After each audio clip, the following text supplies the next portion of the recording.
Because I read this and I just thought this is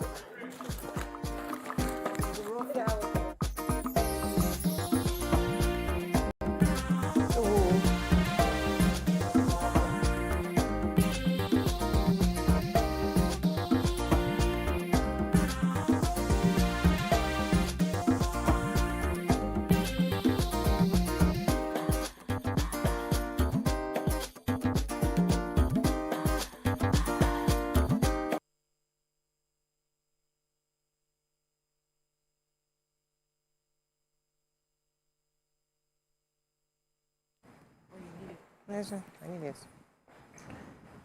It's Wednesday on Your View. Welcome to the show. I am Morayo Afolabi Brown. As always, I have the ladies with me. YK in the building. Yo. How you doing? Morning. Good morning. I'm very fine, thank you. You know, the topic yesterday about the sudden death. Yes. The funeral I'm going to today, the guy, he went for a walk, came home. It's just about 61 and sat down. His wife was talking to him, got up, went to the kitchen, heard some noise. He'd gone. So we really need He's to... an active person because he went for a walk. Yeah, he went for a walk. Same thing that happened to RDG. RDG was just taking a walk and he slumped. We really need to bring Dr. Okoye because it was unfortunate that he had to be in Port Harcourt at the time, but we should bring him into Lagos because there has to be some quick CPR techniques we can learn that everybody in the home should have, especially when you have somebody in that age range. So it's been happening between 30s and 40s now. We can quickly learn quick CPR, how to just revive it, because he said the most important thing is to get air back to the brain. So that's what they're trying to do. That's they pump in the chest to get the air back to the brain. I mean, we just need to learn this thing. Yeah. We do. And you know, I'm at that age now, so it's better I know. Like confess only good things. Only good thing was I'm a realist. Yeah. And that's the just reality. the truth. You're right. Meanwhile, NEPA brought their bill. We have not had light. Okay, there's no way NEPA in this country. 71,000. That was their bill. And I think they dropped the bill. I didn't get it till yesterday. At they dropped the bill Shrine. on Friday. Then yesterday they brought disconnection notice. Can you imagine? It's killed. They want to kill somebody. They should just tell us that we should close our businesses down so that government alone just run it. Will run Nigeria. Yeah. It's really, really sad. Abi? It's sad. Because they are making it almost... I don't understand why impossible Shrine to cannot do have a any kind meter. of business. Why is it difficult for Shrine to get a meter? They say we can't get prepaid meter. Well, it's something that we really need to look into. How are you doing, Nima? Fine. So today I want to talk about my partnership with the Cancer Foundation. So I rarely talk about it, and I should talk more about it. So that will be most of my banter subsequently, because now we're looking to raise, we are projecting 10,000 children to benefit under the foundation for treatment. Children suffering cancers, childhood cancers, have the highest chances of survival. And it is also very important to detect it early. So a stage 4 childhood cancer can still be risky and difficult for us to do anything. So we had a meeting, and it seems like I'm not doing enough on my part to use my platform to get the help that we need. But we've tried. We successfully, we've had about 1,500 successful cases, but we are targeting 10,000, and we need funds for that. The Cancer Foundation is a credible foundation. You can check it out anywhere, and the people there will not chop your money and run away, because Nigerians have this fear. Yeah. I have had people who have gone to do their checks, and so we've had the website updated. My name is there. When I tell you I know it, I know it. And the money is for the treatment of the children. Everybody there is volunteering willingly to see that we give these children another chance at life. Please support us. Thank you. How are you doing, Mariam? I'm fine. I was watching a show that on TV yesterday, and it's a music show. You know those sort of shows that they come and they sing, and then the best singer wins at the end of the day. And I noticed that most of the songs that they were giving them were Oyinbo songs. Like, we need to do a little bit. And then the judges themselves are just entertainers. Yeah. Is it that one? Yes, Okay, that one. Is that one? Even me, I laughed. And I was like, we need, when I watch the Oyinbo ones, they bring in their best stars, their biggest stars, and they help to judge them. They help to coach them with their voices. But on the Nigerian one, I think we just took style and just decided to Copy and paste. Copy and paste. We can localize it, and even it's a franchise, yeah, I understand, It's a franchise. but music right now is one of the best, most listened to music in the world right now. So what better time than now to push your talent to, you know, sing these sort of songs and have this sort All of those songs international formats always have their requirements. So I hear you, but because I mean, I've dealt with a few. We wanted to do one back when we were working high TV. So there's usually a lot of things you have to work within the criteria, the kind of songs they do. So, but I know that the ones they've done in the past, they've incorporated some of ours in the past. So I think eventually they will, but you're right. There are quite a number of foreign songs out there, and they should do more modification, at least so that to, because you're right, Especially because some international of the judges, community when I has saw them, I'm started. wondering how is this person going to judge this sound? Yes. This sound is even not, has never been the done by voice the judge. coaching, you see that we need to do more. Like people need to go to school for this sort of thing. I understand talent is good. It comes, you come out one day and then you become a star. But you always see the difference between those who go to the school and understand it. So, Huge difference. Yeah. Okay, let's go on a break. But first, today is the birthday of one of our directors at TVC, the commercial director, Mr. Ronan Redmond.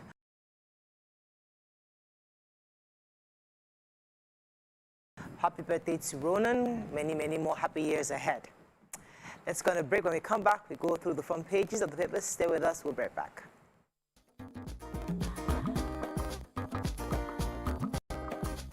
Stay tuned. Your View will be right back. All right, we're going to start with the nation. Nigeria fails to meet OPEC's 1.78 million barrels per day quota. Confusion in PDP over plot to stop Atiku and Saraki Tambuwal. Akpanudoedehe, APC convention plans on course. That's good. 35 million Nigerians have no access to telecoms, says NCC Chief Dambata. UK suspends students' work and family visas for Nigerians. Incessant grid collapse, power outages and businesses. And gunmen kill 7 policemen, 11 others in the Bonny Kebbi, Niger State. Okay. Yeah. So now, Mike, you want to start? Okay, the UK, the United Kingdom has placed a temporary suspension on study, work, and family visa applications in Nigeria. And they said the reason they're doing it is because they're giving priority to applications made under the Ukraine Family Scheme. I'm sure due to the humanitarian crisis, the war that's happening between Russia and Ukraine, they may be having a lot more applications from that part of the country, and so they are putting their focus on that part of the country and applications from there. So countries like, although they didn't mention other countries, so I don't know if this report is just highlighting Nigeria because this is Nigeria, but I was hoping to see what other countries have been put on this temporary suspension. Right. And they said that some of the visa applications, said the standard applications would take longer than usual. They will take 6 weeks, but all the others have been put on suspension, and they apologize for any inconvenience this may cause. Okay, please, can I take the PDP story? Yes, please, go ahead. Yes. There was confusion there in their meeting yesterday because in their meeting, sorry, not kidding, in their meeting yesterday because a very vocal governor from the south, they didn't say the name, was against the people who left PDP to APC. Because according to him, it's them that cost them the loss of the election, the 2015 election. And when they all went to APC en masse, so they are defending themselves. And so he's talking about Tambuwal, Saraki, Atiku, and one other one. And he said that, so they defended themselves, saying, no, that the reason they left was because they were not giving them the chance. They weren't allowed to zone. Jonathan didn't allow them to zone. That's why they left. So, and that it is in the constitution that if you are a member of the party, you can vie for any position. Okay. So they shouldn't. So they've postponed the meeting till today. Dr. Messi was very upset at the meeting. I think when he spoke to someone, he said you know, that this is the cause of the problem.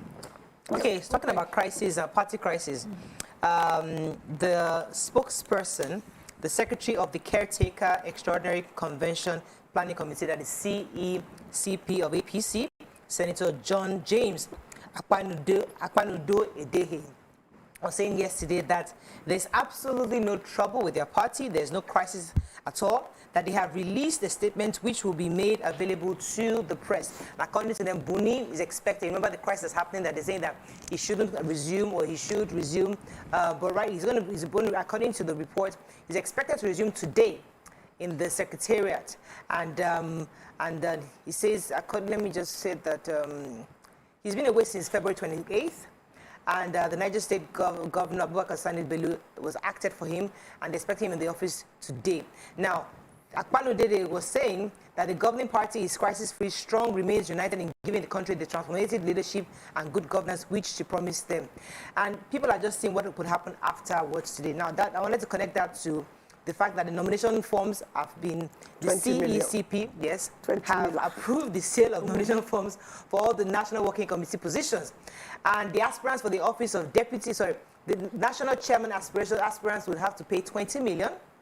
Aspirants for the office of the Deputy National Chairman will pay 10 million, while those aspiring for the other positions will pay 5 million naira. Very.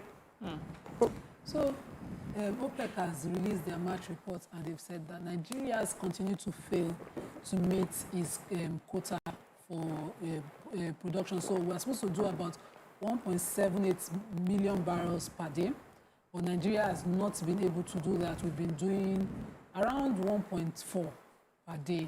In January, we're only able to do 1.3 million barrel. February, we're only able to do 1.3 million barrel, and in January, we did 1.2 million barrels. So an average of 1.4 million barrels is what Nigeria has been able to do. And only 2 countries have been able to meet their own and even do more. That's Saudi Arabia and Libya are currently doing more barrels per day. They are meeting much more than their quota daily. But Nigeria and Equatorial Guinea in the OPEC Committee of Nations is not performing well. All right. And our Minister for Petroleum, the Oga Patapata Mele Kyari of NNPC says this is due to funding, that we need to fund production capacity. I'm sure it's talking something. All right, let's move on quickly to the Punch. Buni's men tighten hold on APC.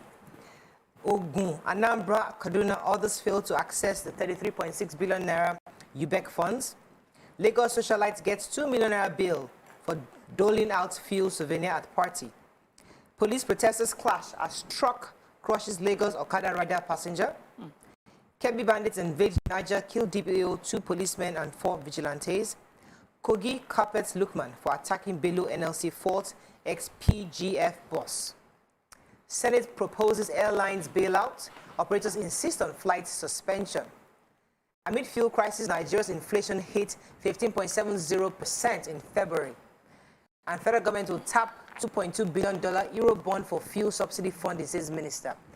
Okay, human interest was that story. I have another human, not the truck driver. I have the pastor that was abducted. Okay. It was the bandits came into his church, and then they asked for the pastor, and they took him away. They tied him up, and they made them walk. He walked through the forest. They walked through the forest for like, I think 2 or 3 days. Anyway, when 2 days, they got to they left on Saturday. So he said on Monday he was sleeping, and then he saw a vision of their founder, Apostle Ayo Babalola, in a vision. So that he just woke up, and as he just woke up, he just saw that all the bandits were sleeping. He said he just quickly strolled, and then he started to walk till he found himself in what town? Eruku, in a town in Kwara State, and then he could remember his brother's number. He called him, and that's how they came and bailed him out. So he's just thanking his God and thanking the operatives and thanking everybody. That's a wonderful. Very, very interesting. Very interesting. Very, very lucky guy. Very lucky guy. I hope he will not go back to the church. Because why? they can come back now. Maybe case. it's No, the but it church. was the church, Was it church that led him out? elder that appeared to him now and helped him. Okay, you should go back there. Okay, so our Minister for Petroleum is saying that Nigeria would tap into a 2.2 billion naira Eurobond. Let's take that story after the break. We'll be right back.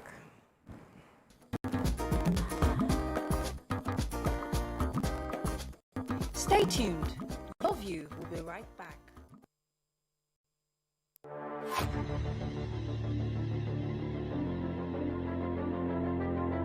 At TVC Communications, we're all about our audience. Millions of viewers, listeners, and readers every day all around Nigeria. Our 2 TV stations are among the most watched in Nigeria. TVC News is our award-winning 24-hour national and international news channel headquartered here in Lagos, broadcasting live from our custom-built state-of-the-art news headquarters. TVC, the top-rated family entertainment channel, is the place for fun, music, and information. With our breakfast show, Wake Up Nigeria, the all-female chat show, Your View, the best soaps and dramas from Nolly, Bali, and Hollywood, music and entertainment blast, courtesy E-Splash, and of course, award-winning news and current affairs. It is all here. With news bureau and studios around the country and the ability to go live anywhere, anytime, we are first for breaking news in Nigeria. Awarded the NMMA TV Station of the Year, TVC News is the station of choice for news that is first, accurate, balanced, and reliable every time. TVC and TVC News watched by over 4.5 million people in Nigeria every day on terrestrial, DTH, DTT, OTT, and available to viewers in the UK on Sky TV. Watch all of our world-class programs on TV, online, and on our app. TVC and TVC News, the best entertainment and news for Nigeria on TV and online. And when you can't watch us, listen to us. 102.3 Max FM Lagos and 90.9 Max FM Abuja are now ranked among the most listened to radio stations in Nigeria. Now, with over 1.5 million listeners every day, we're the people's favorite radio station. Best hit music, best on-air talent. Max 102.3 hit music for Lagos and Max 90.9 hit music for Abuja. We are your home for that fun, entertainment, and hit music. In Lagos, TVC, our leading family entertainment TV channel, has a 47% market share. But this is just the start of our journey as we plan to add even more services to entertain and inform our ever-growing audience. Thanks for being part of the TVC communication story.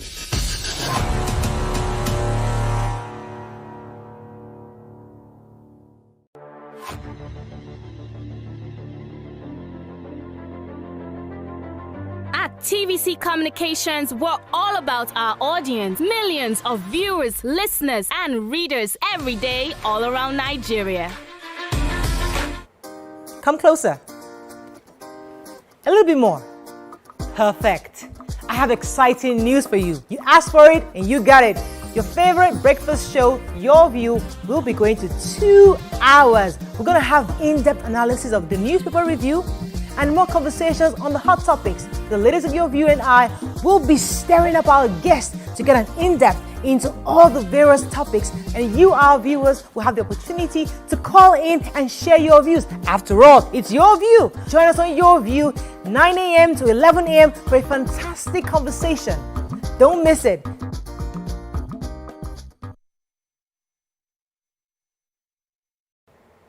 Come closer. A little bit more. Perfect. I have exciting news for you. You asked for it and you got it.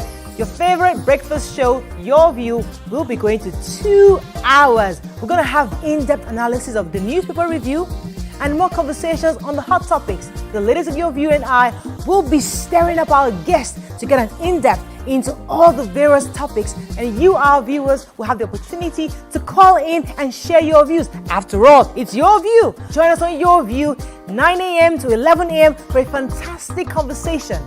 Don't miss it.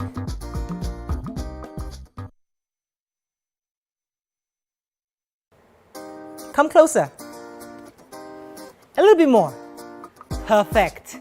I have exciting news for you. You asked for it and you got it. Your favorite breakfast show, Your View, will be going to 2 hours. We're going to have in-depth analysis of the newspaper review and more conversations on the hot topics. The ladies of Your View and I will be stirring up our guests to get an in-depth into all the various topics, and you, our viewers, will have the opportunity to call in and share your views. After all, it's Your View. Join us on Your View, 9 a.m. to 11 a.m.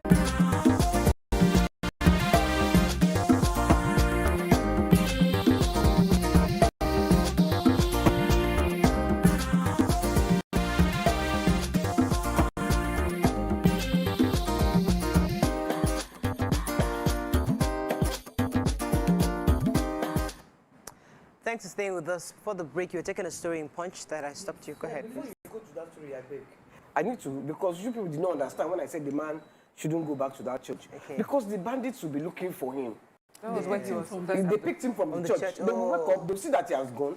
If he goes back, that's what you said. He shouldn't go back to the church. I because he shouldn't be grateful that the pastor came to him. Okay. All right. So, Mrs. Zainab Ahmed, our Minister for Finance, Budget and National Planning, says that we are looking at borrowing from Eurobonds $2.2 billion this month or next month, money that we are raising to pay subsidy for PMS.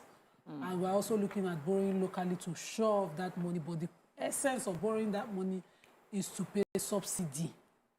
Yes, and in the same Punch newspapers, our Bureau of Statistics is saying that our consumer price index rose. All of us know, and the consumables that they talked about was, price of gas, liquid fuel, wine, tobacco, spirit, narcotics, solid fuel, among others. Essentially, the basic things that we know were all that the prices went up, and they also said our inflation rose to 15.70%. Me, I'm just looking at this data that we're collecting and trying to see why it's advisable to continue to borrow for things that we cannot... For subsidy. We cannot, yes, for subsidy. So if we are borrowing to build the infrastructure, which the MD of NNPC Limited said, I would understand. But if we are borrowing to continue to further put cost and hardship and incur debt, I don't get it. Yeah, but if they try to borrow that money, let's just imagine that money now, that 2.2 billion was taken to build refinery, and they don't pay subsidy. NS carry placard. Anyway, as it is now, they pay the subsidy. So I bought why is NS not carrying? Why is NS not carrying placard that you're taking 2.2 to come pay subsidy? They should carry placard. This one I agree with you. So the NLC should carry placard. I'm alone on my placard carrying this morning. So NLC, Ayuba Waba should please object to $2.2 billion being borrowed to pay subsidy. Because in his own mind, he should understand that money is going to private pockets. Be a woman attacking a woman. Yes. It's high time I think Mrs. Ahmed is not doing the right thing. She's sitting with one mouth at one time saying it's not okay for us to borrow. At one time, other time she's saying it's okay. What if she's playing to the gallery? Because that's what Nigerians want. She's playing to the gallery because Nigerians will carry placard at home and kill her. Not our gallery, to the gallery of our appointees. Because there was a time that they came out and they said that by June the subsidy will stop being paid. The same people came for her jugular. And then we had they came for her jugular. He said we didn't protect her. Yeah. We're like, we didn't protect her. Now we're accusing her. They have always gone for the president. So she should advise it's just complete mismanagement, because if they had removed subsidies... Oh, wait, you always take us back. I'm talking about today. Yes, I'm going to take you back. We can't go back, so, look, if you are borrowing money that you cannot pay back. Obviously. It is our children and our grandchildren that will incur this debt. So she will tell you, YK, you are right. Now she'll say, I don't want to borrow money because I won't pay subsidy. No, hang in there. Let's just assume you're in her shoes right now. You're saying no, don't collect this 2.2 billion. How will she pay subsidy that NS is carrying placard and she will be paying subsidy for? The question is, has she ever told Nigeria it's not okay to borrow? That's the question. As the Minister for Finance and Budget, since I've known this woman, it's always been okay to borrow. It's just a problem of revenue. It's always okay to borrow. Always a problem of revenue. How are you paying it back? And the thing is not bringing results. This economy that we oil has gone up. Listen, it's not a hot topic. And because it's not a hot topic, let's move on. Oil has gone up. And I must say this one. Because oil has gone up, we are suffering. We are producing oil, but we are suffering because we are importing fuel. Come on. We said that in how many years? Okay, yeah, you said this thing 2 years ago, 5 years ago, 10 years ago. We continue to say it. You don't fix the problem. You say next 5, 10 years. Because they fix the problem. Let's move on, Jerry. House of Reps is trying to fix one particular problem. So the House of Reps has urged the federal government to re-award the contract for dredging the Calabar seaport. And they said they should give it to a reputable company to do it. And they've asked the Nigerian Ports Authority to make sure that they supervise it and ensure that the standard depth is established to enable larger vessels berth at the port in line with international best practices, so that it will reduce the congestion at the Lagos port. But they also said that they are aware that the contract had been awarded in 2006 and 2014, and nothing has been done since then. So they named these companies. They said that the House is aware that in 2006, President Obasanjo's administration awarded a contract for the dredging of the port to Mr. Jan Dino and Van Ord at the cost of $56 million. It was abandoned and left, nothing was done. In 2014, also, they are aware that President Goodluck Jonathan initiated the Calabar Channel Management JV situation. That one, too, was left abandoned. Nothing happened. So they are asking, let's dredge this Calabar seaport, make it an option for refining alongside Lagos State ports, but also investigate why in 2006 and 2014, monies were giving out for this contract and nothing happened. Okay, it is just the same thing we're talking about. Okay, so the socialite, Miss Chidinma Ugbulu, aka Erelu Okin, has been arraigned before the Special Offences Court in Oshodi, Lagos State, yesterday for reportedly distributing petrol at her party for souvenir. She was arraigned for the court on 4 counts of bordering around conduct likely to cause breach of peace, endangering human lives by distributing combustible matter in the public gathering, intent to do harm to another, and unlawfully carrying on the business of storage and containerism petrol products. Well, I think she has recently apologized for what happened. It wasn't her intention, but then she was arraigned, and then she was granted a 2 million naira bail. The good thing is that the police seem to be on top of this, and they're taking the case. So we're seeing it start to finish. It's been adjourned to March 24th, which is going to then appear again in court to defend herself. But it's good that she's apologetic. Yeah. Yes, I'm happy she's apologetic, but it's also good that we're making a case out of it, so that people will not have to. Because what would have happened? A lot of people will take it an example to do the same thing, and before you know it, everywhere will be blowing up, going up in flames, because that was a serious safety issue. Moving on quickly to Vanguard, energy crisis, OPS, NLC, reps, others won. Goes back to the fuel subsidy matter. Okada riders on rampage as truck kills 2 passengers in Lagos. Abba Kyari refuses to answer query by Force headquarters. UK suspends work-study visa applications in Nigeria to prioritize Ukraine. FG to tap €2 billion Euro bond from the 2021 Euro bond, says Finance Minister. 330 persons killed, 37 injured by armed herders in Benue local government, says Monarch. And we followed due process, got approval concerning the $195.3 million Deep Blue contract, says Amechi. Okay, which story are we taking in Vanguard? Abba Kyari. Abba Kyari. So the detained police officer refused to reply a query from the police force headquarters. He's only replied to them. They said they've written to him since he was in NDLEA custody. He received it and he refused to officially respond to that query. And he said to them that he cannot respond where he is right now. If he gets out of where he is, he will respond. But for now, he cannot respond. And he considered that, an affront on the force. The force is insisting that, he ought to know better than to not respond to that query, even though he's in the custody of the NDLEA. And also, the Federal High Court in Abuja has decided to strike out. They're looking at. They have also threatened to strike out his fundamental human rights action, which he filed for 500 million naira damages. And so they might just strike that out because, according to them, he has failed to establish Okay. Okay, so in the Vanguard had a documentary with some elders, some local leaders in Benue State in Makurdi.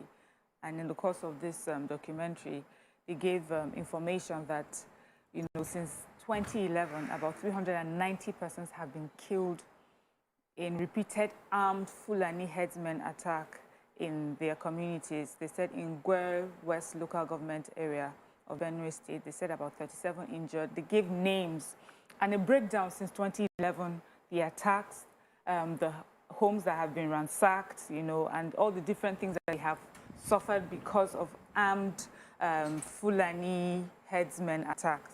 But they also said that these chiefs, as the third-class chiefs, they said in trying to bring peace to their communities, they have asked that, the Fulanis are not allowed, the headers are not allowed into their communities. But the unit head pushed that aside and insisted that these people are allowed to come and that they should be willing to accommodate them.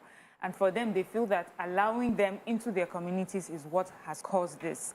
And, they're appealing to the government to mount blockades at entry points to, protect them from armed headers coming in from Nasarawa states and all the other states. So, when we talk, I took this story because usually when we talk about these things happening, we usually don't say the names of the people. We move on, 2011, but these are people that have been able to document what has happened to them over the years.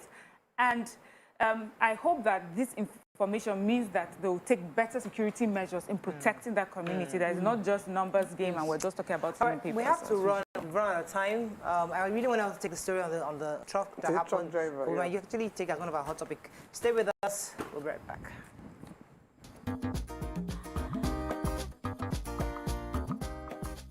Stay tuned. Your View will be right back. Why do we do it? Hide, cover up, tone down?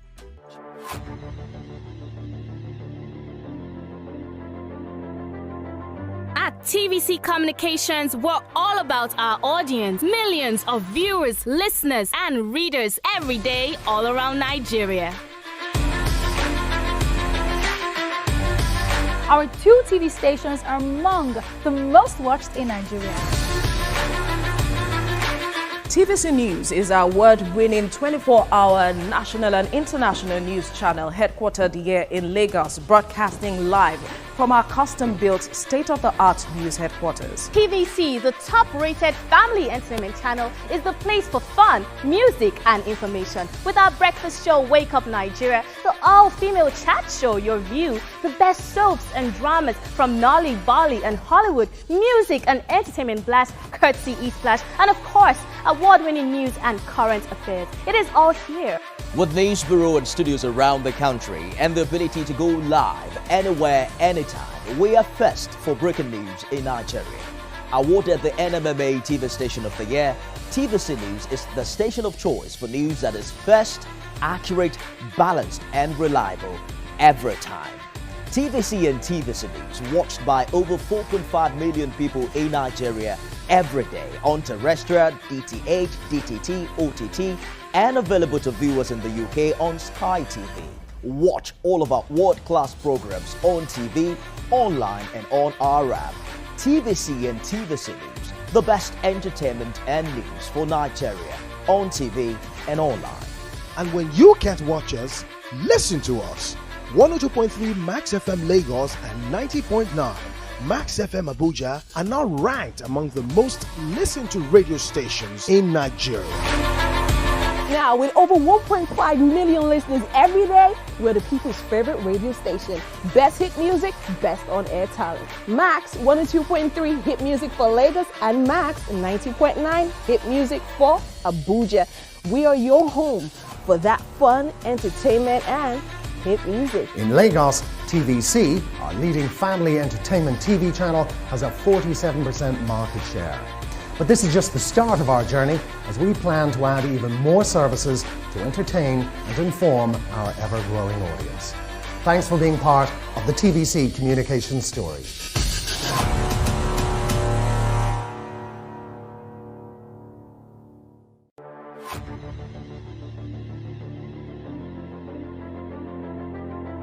At At TVC Communications, we're all about our audience. Millions of viewers, listeners, and readers every day all around Nigeria.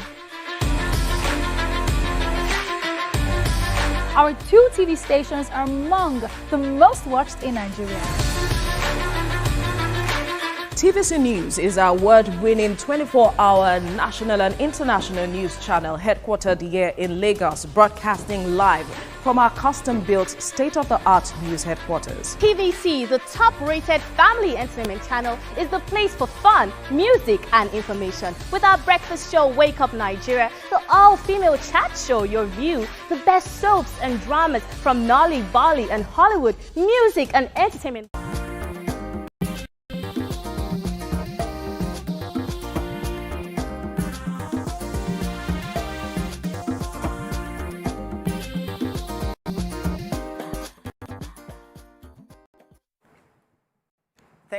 Thanks for staying with us. So yesterday, an accident happened in Lekki-Ajah Expressway that caused the death of 2 young boys.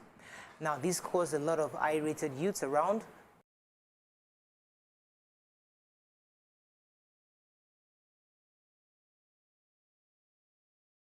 To burn the truck. Allegedly, what happened was that the truck hit these 2 young people. One of them was an Okada rider also. Now, a lot of bystanders had different accounts of what happened, and one of them was saying that the victims were alive for at least another 40 to 1 hour, and they could have, if they had been rushed to the hospital, they would have been alive. Another said police came around, soldiers came around, and they did nothing. Another said that they called for emergency services, and they didn't show up, and they couldn't reach to them. Others said that there was one Dr. Smile. He said some of the protesters attacked the policemen for shooting. People are angry. They're chasing the police into the Eleganza building. People just came and started shooting. Now the youths are repelling the police, as you can see. So there are different accounts of what happened, but a few questions to be asked. Who is to blame here? The truck driver? The police that started shooting? The ambulance services or the that didn't show up? The emergency service that didn't show up? Who else? The irate youth that started burning things. They just started, getting angry as usual, getting the tires, trying to burn down the whole place. Who is at fault here? Or is it the regular bystanders who maybe just some walk past, some just stay to observe, record, and take pictures? So there are various angles to this conversation, and one of the things why we bring this kind of issue up is to know how to be better, do better next time. Sadly, 2 young boys have died. But how do Nigerians learn from these experiences where an accident happens? What's the first thing to do? Let's imagine the emergency service. We used to hear 121. And that one was 112. 112. Is it 112? Yes. Yeah, 112. 112 for some years now. No, so 112, you call the number because something. It goes eventually, but sometimes it takes them time to get to where you are. So what do we do in that kind of situation? Sometimes we need an expert, but in your own regular lives. Most Lagosians have been reformed because the 112 was created. Instead of panicking at some incidents, accident scene, you see some people reasonably calling while other people are panicking and trying to help, self-help. They'll be calling these numbers. But the problem is who checks on the numbers and why are the numbers off sometimes or most times? Because I have had to call them in the past 4 months, and I called for a whole day. Imagine me calling from around 2:30 to 3:30 to 4 on my way back, myself and Alima last year. And it was until to 11, because I didn't stop calling, that somebody then picked and talked to me, and the person started attacking and asking me if I knew how the body was put there. And I was trying to call them to attend to. So this morning, as I was coming on the Apapa-Orosheke Expressway, what I saw was too bad a sight to see. A truck, when a truck is trying to offload, they pull up like this. I don't know whatever that truck's business was under the Jesha Bridge, pedestrian bridge, but that was where the truck pulled up, and the truck already destroyed the pedestrian bridge as at this morning. He pushed the bridge up. So that's a pedestrian bridge that serves people from Amodofin trying to cross to Surulere every day. I have used that truck all my life, living between both local government. And I did not understand how that truck this morning, because now one thing is that If we call the emergency number to call the authorities, either LASMA to come and control traffic under that bridge because it's risky for people to continue to drive under the bridge, or come and cordon up, that's the authority that can do that. In the meantime, and the numbers are not connecting. I didn't bother trying this morning because of my last experience. I said I was going to use the platform since I was on the show to talk about it. The scene is still there. Anybody passing there would see that truck, that situation is still there. So, and they will not come. Who gets the truck who just abused and destroyed public infrastructure to pay? Somebody has to pay for that damage. That bridge has been there. You cannot just push that burden to government. Somebody who's reckless, who's caused that, must pay something. Even some accidents are criminal, and they can try them for that. So who would arrest? So if you're calling the number of government and it's not going. So accidents have, so this thing is multifaceted in the sense that there's so many angles to this. So this truck hits these two boys. Now, the first thing somebody does is start burning down the truck. Of course, the man fled, or the driver automatically fled. That also angered the youth because they couldn't catch the boy. If they had caught him, they would have killed him. That in itself. So who do we hold responsible for this kind of situation? Okay, so I understand, now I can say personally, I understand how when an accident happens and the person who caused it, when you see the person, you'll be upset. I told you about a few weeks ago, I experienced an accident that happened right in front of me. And it happened partly because of the reckless driving of the driver. Something had maybe the night before falling off these trucks. I don't know if it was cement, but it was a huge bag on the bridge. Where the bridge, turns like the bends. This bus driver, with children inside, human beings going to work, to school, went really fast. Took that bend really fast, and then that thing was on the bridge. So he got on it and flipped over. If not for the railings, they would have gone over the bridge. By the time they came out, the first person to come out of that bus was the driver. Nothing was wrong with him. I remember I was upset to see all the other people, with different levels of wounds. The small child I was talking about, that half his face was gone.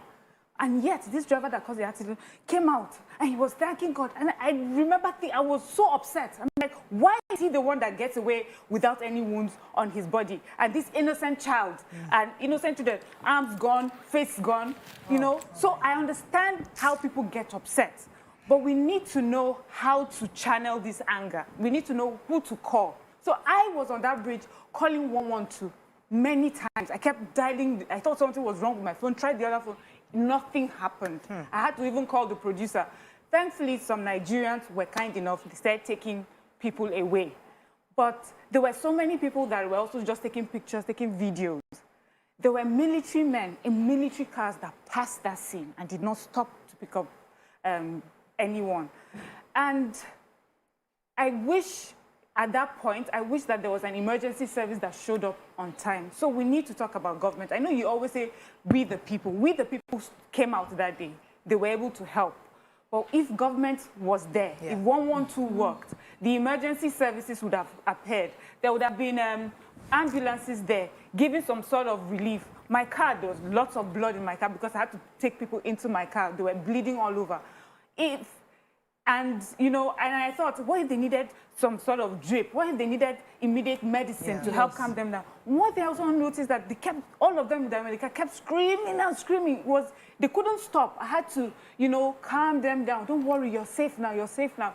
That is the job that an emergency service would have been able to do. But also, secondly, I remember when I was growing up, on TV, once the TV comes on, there's this show that used to show first aid that you could do at home, workplace, and things like that.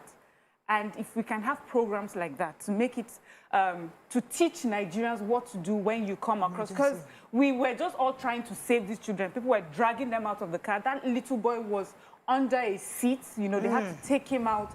We need our emergency services to work, simple and short. And on that day, there wasn't a lot of traffic that they wouldn't have been able to make, but we could not reach them. So if people don't know who to go to, if people don't see who is meant to attend to things like that, they take measures, these sort of measures. And so the fault falls on both government and the people in this case. Let me go on a break.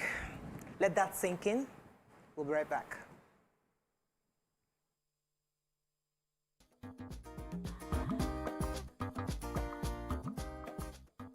Stay tuned. Your View will be right back.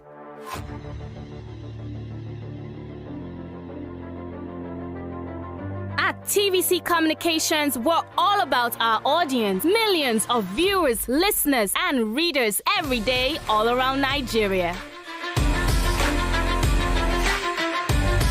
Our 2 TV stations are among the most watched in Nigeria.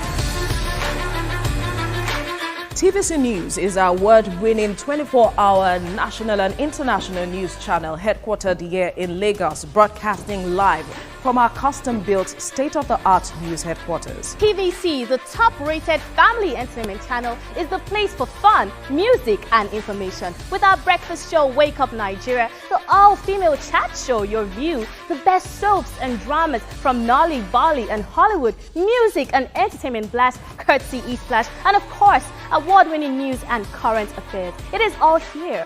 With news bureau and studios around the country and the ability to go live anywhere, anytime, we are first for breaking news in Nigeria. Awarded the NMMA TV Station of the Year, TVC News is the station of choice for news that is first, accurate, balanced, and reliable every time.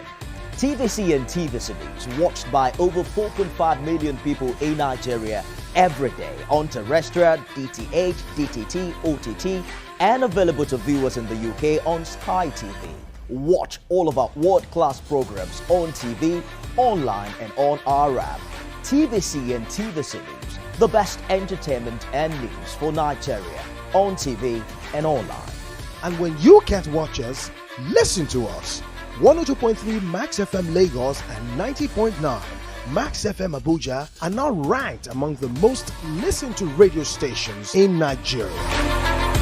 Now, with over 1.5 million listeners every day, we're the people's favorite radio station. Best hit music, best on-air talent. Max 102.3 hit music for Lagos and Max 90.9 hit music for Abuja. We are your home for that fun, entertainment, and hit music. In Lagos, TVC, our leading family entertainment TV channel, has a 47% market share.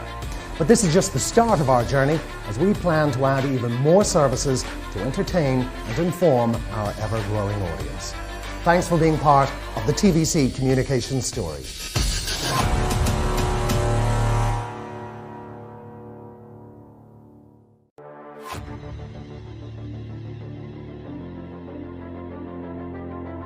At TVC Communications, we're all about our audience. Millions of viewers, listeners, and readers every day all around Nigeria.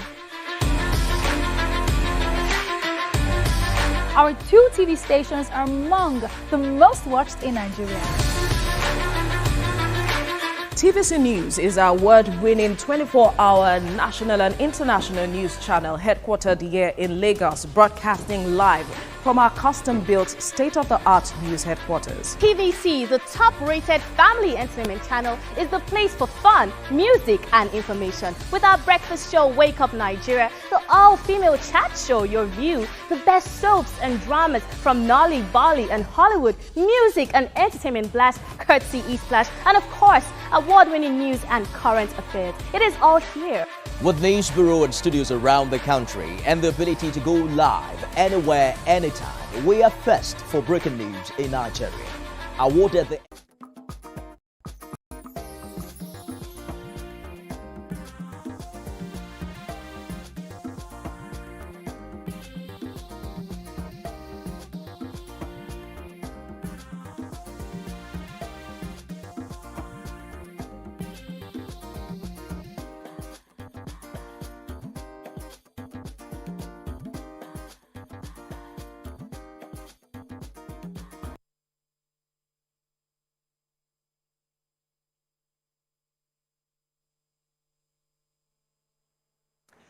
Thanks for staying with us. So before the break, Mariam took us through an experience that obviously was traumatizing, not just for her, for the children and those who were experiencing that accident. But it goes back to the question, what do we do in times of emergency? You know, Nigerians are currently quite frustrated. Everybody's angry. There's no fuel. There's no electricity. You know, bills are up. And when you see something like this, like all the anger of no fuel, no gen, nothing, you just compound it and then just decide to burn down the truck, or even you don't even face the reality of what's going on, or you're just exerting that anger at that moment, you know. And you think to yourself, where do we go from here, YK? I would like us to talk to ourselves first. Before I go into where we go from here, I would like us to talk to ourselves, because we do the wrong thing and we think that it is just by begging. Just say, I'm sorry. And when you the person that's doing the wrong thing to react, hey, why Shebi they begged you? It's not about Shebi they begged me. It's about, if we don't start to do the right thing in this country, we are not going to go anywhere. You see, I don't know about this Okada that happened yesterday, but I have seen Okadas on the express going in the wrong direction. Yes. Now, if that Okada, because one of the accounts in the papers was that the Okada was going in the wrong direction, I don't know if it's true. But if that is true, the truck was not at fault. It was the Okada, and it cost him his life and the passenger's life. Yes. That's the truth. And if you get annoyed, they will say, Shebi they begged you. It's not about Shebi. Let us start to do the right thing. Yes. Let us start to talk to ourselves. That is number one. That's true. Now, number two, the solution is not going to go and burn down anything. Now, you know what started the French Revolution? I'm sure you know what. It was a loaf of bread. Yeah. It was They a don't loaf have of bread.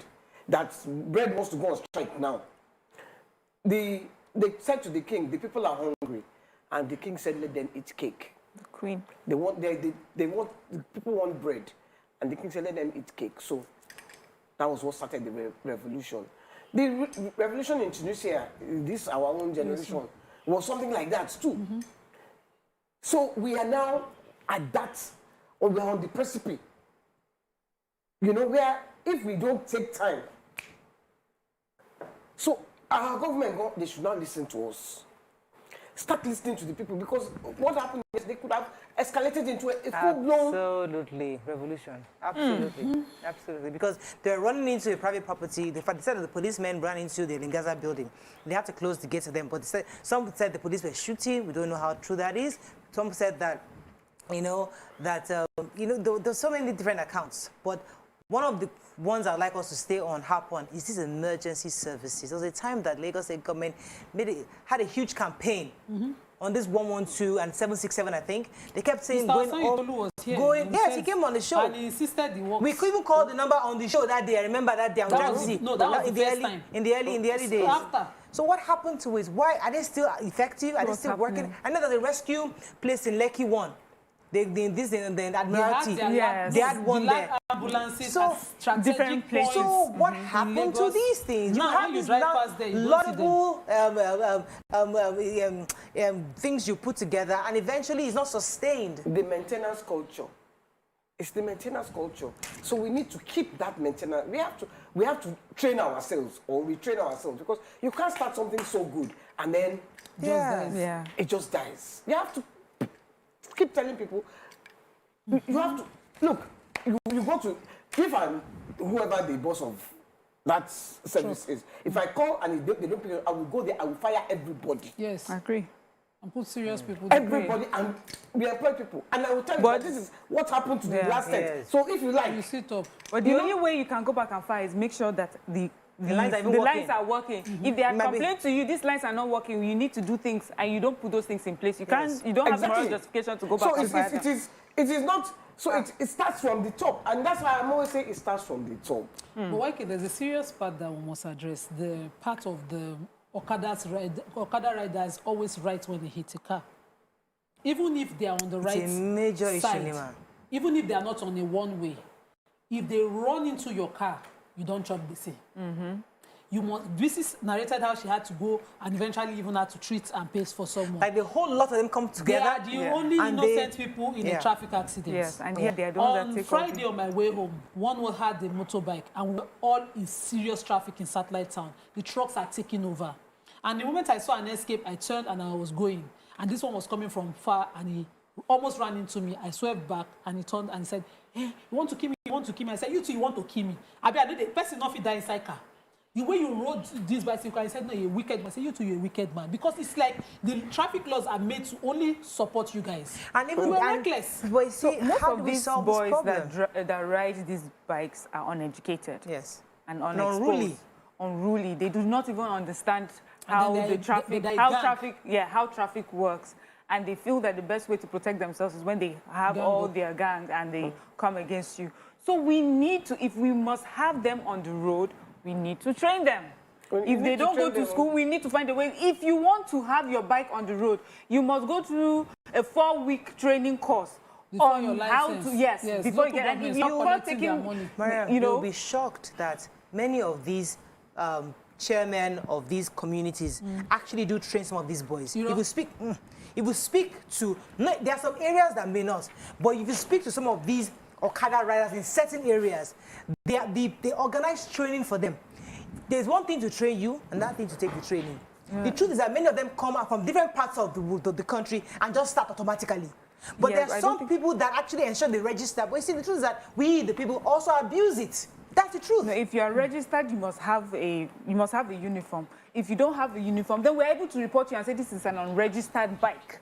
You must be registered if you're to get registered. You must go through that training course. That's how we have to see it. And if you're able to collect money from them, taxes from them, every time they're on the road, then you should be able to bring them together and sit them down somewhere and train them. Nigeria, see, the problem of out-of-school children, when we say out-of-school children, it's just not a number. This is what it means, that we'll have some of them on bikes, driving against traffic and causing accidents. Out-of-school children means no education, no exposure, and if we don't do something about training and educating our young ones, let me take this call from Michael. Michael, are you there? Hello. Good morning, Michael. You're live. Go ahead, please. Hello. You're live. Go ahead, please. You're listening to the TV. Hello. It's delayed. Nima, go ahead, please. So I wanted to just quickly remind us the only people who did training for their bike men, the alien bikes, they had, you know them. And then Lagos issued a no Okada rule and cancelled all of these bikes. But now we are in a situation where we don't even have data or even the possibility of training anybody. We are in a forest. In fact, a jungle. We are in a jungle now with the Okada riders and the way they operate in Lagos. I had an opportunity to speak to one of these associations, and one of their chairmen, I'm not sure it was a chairman or something, but he spoke very well. And he says that many of these bikes, they actually come in, and maybe now training doesn't mean they show you how to ride the bikes. Training that they teach you on all the traffic laws, the road signs, what this means, stop here. They actually go through that. There's one thing for them to train you, there's another thing for you to do it. So I know that we always assume they don't know, but it's not true. Many of them know, but they choose just not to adhere to it because there's nobody enforcing. That's the real issue. Enforcement is a problem. On this seat, that I know better about this situation than you're saying. And I know for a fact that when they come in with the bikes and they depends on the area you're talking about. Maybe your area. The majority of areas in this Lagos, I'm saying it with all sense of responsibility here. They come in with their bikes and enter road the next day, and they do anything. The person that is telling you, I know some of them, they are chairpersons. They are more educated than anybody.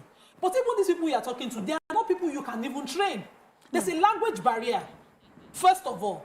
You then have to find someone who can communicate with them in that language to train them. And it's a different thing for the person to be saying, I hear you, and be taking the training. Yes. So I'm telling you with all sense of responsibility sitting here, because I do not want to name names, that they do not get any training. Okay, let me take this call from Michael. They don't stop at traffic lights. They don't understand anything. Let me take this call. Michael, are you there? They say they have the right to go because we lost the call. And then the second part, you're on a bike and it's taking one way, against traffic, and on the express, and you're on the bike, and you allow it to happen. That's another thing I don't understand. When I used to get on bikes, I used to pinch them, slap some of them back of their heads.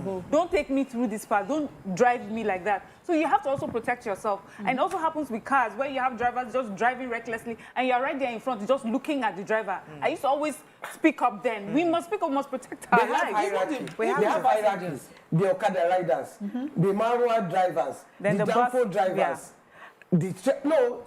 Trailers. One. I agree with we have to wrap up on this, unfortunately. Just like we said, listen, we can't continue like this. There are different angles to this story. We're still going back to the fact that emergency services need to work better. The bike officer, the bike riders need to be properly trained on the roads to know what to do and what not to do. And also the people, the bystanders, need proper training on what to do in emergency. Abroad is just to make a phone call. Here are phone calls for something it doesn't go through. So emergency service is extremely important for us to get right. Let's go on a break. When we come back, we have to move on to other topics. Stay with us. We'll be right back.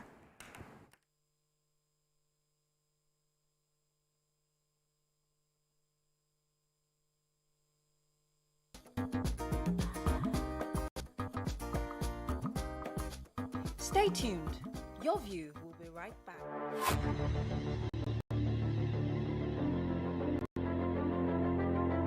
At TVC Communications, we're all about our audience. Millions of viewers, listeners, and readers every day all around Nigeria. Our 2 TV stations are among the most watched in Nigeria. TVC News is our award-winning 24-hour national and international news channel headquartered here in Lagos, broadcasting live from our custom-built state-of-the-art news headquarters. TVC, the top-rated family entertainment channel, is the place for fun, music, and information. With our breakfast show, Wake Up Nigeria, the all-female chat show, Your View, the best soaps and dramas from Nolly, Bolly, and Hollywood, music and entertainment blast, courtesy E-Splash, and of course, award-winning news and current affairs. It is all here. With news bureau and studios around the country and the ability to go live anywhere, anytime, we are first for breaking news in Nigeria. Awarded the NMMA TV Station of the Year, TVC News is the station of choice for news that is first, accurate, balanced, and reliable every time. TVC and TVC News watched by over 4.5 million people in Nigeria every day on terrestrial, DTH, DTT, OTT, and available to viewers in the UK on Sky TV. Watch all of our world-class programs on TV, online, and on our app. TVC and TVC News, the best entertainment and news for Nigeria on TV and online. And when you can't watch us, listen to us. 102.3 Max FM Lagos and 90.9 Max FM Abuja are now ranked among the most listened to radio stations in Nigeria. Now, with over 1.5 million listeners every day, we're the people's favorite radio station. Best hit music, best on-air talent. Max 102.3 hit music for Lagos and Max 90.9 hit music for Abuja. We are your home for that fun, entertainment, and hit music. In Lagos, TVC, our leading family entertainment TV channel, has a 47% market share. But this is just the start of our journey, as we plan to add even more services to entertain and inform our ever-growing audience. Thanks for being part of the TVC Communications story.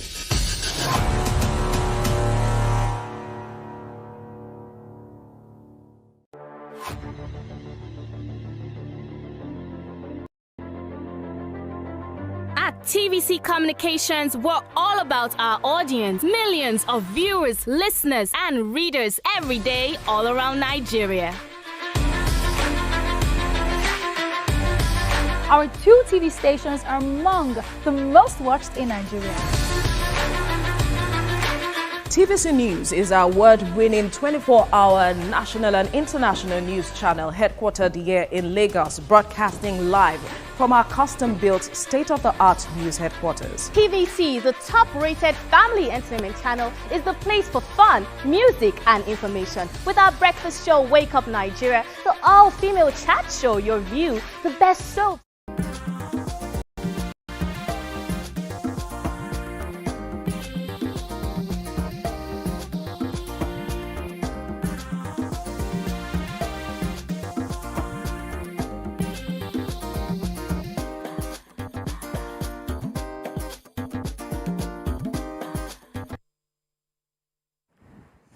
Thanks for staying with us. So according to reports, Nigerian airline operators have threatened to shut down their operations today if there is no reduction in the price of aviation fuel, popularly called Jet A1. Join us on the show right now to discuss more of this is Chief Executive Officer of United Airlines, Mr. Obiora Okonkwo. Welcome to the show, sir. Thank you very much. Thank you for joining us. Right, so we know Jet A has increased astronomically in the last few weeks. Based on the reports I read, it was like they used to pay about 130 naira or so, and then you're talking almost 700 to the liter. And many of the operators are complaining that they cannot continue like this. But how do you think the government can help you, especially because this problem is not necessarily caused by the Nigerian government? It's a global problem. So how do you think the government can assist you in this situation? Thank you very much. It's my pleasure to be here. Let me put the record straight. The operators are not threatening to shut down. Okay. But I just bring in before the public to the government that if they have to continue operations at the current rate of the aviation fuel, then it will be so much of a burden and unaffordable to an average traveler, because today air travel is no more a luxury, it is a necessity. So we felt that when these tickets are so high, then probably it will be too much for travelers to embark on, and then the operators will have no passengers to carry, and then flying empty seats is too much of a cost, and the people else. And as a matter of fact, the rate which the tickets are sold today is being subsidized by the airline. I'm realizing that this is an essential and critical sector. We're just bringing to the notice of the government that something could be done to alleviate the burden from the passengers, especially not say that it's a nation, it's a global phenomenon, it's a global problem. Recall that government, one way or the other, supplies fuel for the motor vehicle fuel, and the reason because if sold at the official prices, it will be a big burden to, and it could also have a multiplier effect on the other sectors of the economy. Can't you ask a follow-up question? Yes. So these are really the problems that we have. So it's not like it's a reality and the fact brought before the government. You asked a question what the government can do. Unfortunately, it's hard to hear you. We can't hear you properly, so we couldn't get the crux of what you're saying. I had to go on a break. When we come back, we'll try to resolve the technical issues. Stay with us. We'll be right back.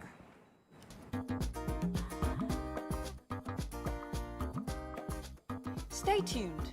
Your View will be right back.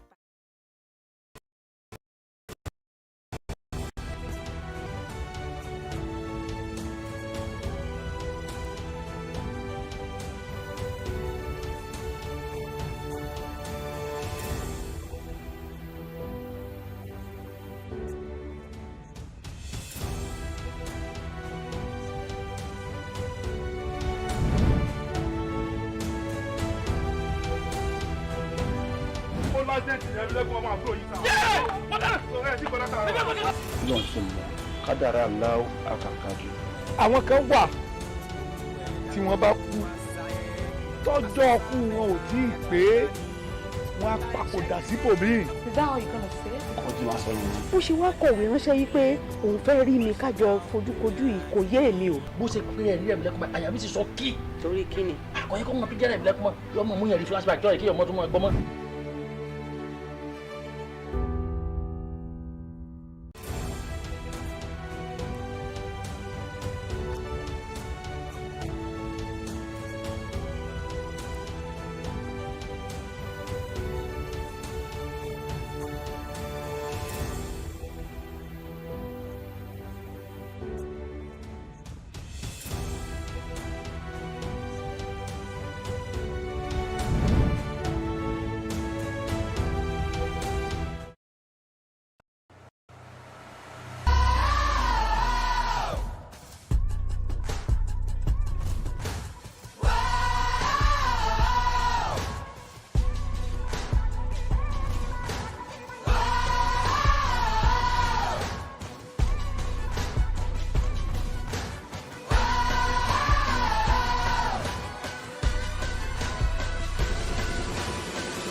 Come closer. Perfect. I have exciting news for you. You asked for it and you got it. Your favorite breakfast show, Your View, will be going to 2 hours. We're going to have in-depth analysis of the newspaper review and more conversations on the hot topics. The ladies of Your View and I will be stirring up our guests to get an in-depth into all the various topics, and you, our viewers, will have the opportunity to call in and share your views. After all, it's your view. Join us on Your View, 9 a.m. to 11 a.m. for a fantastic conversation. Don't miss it.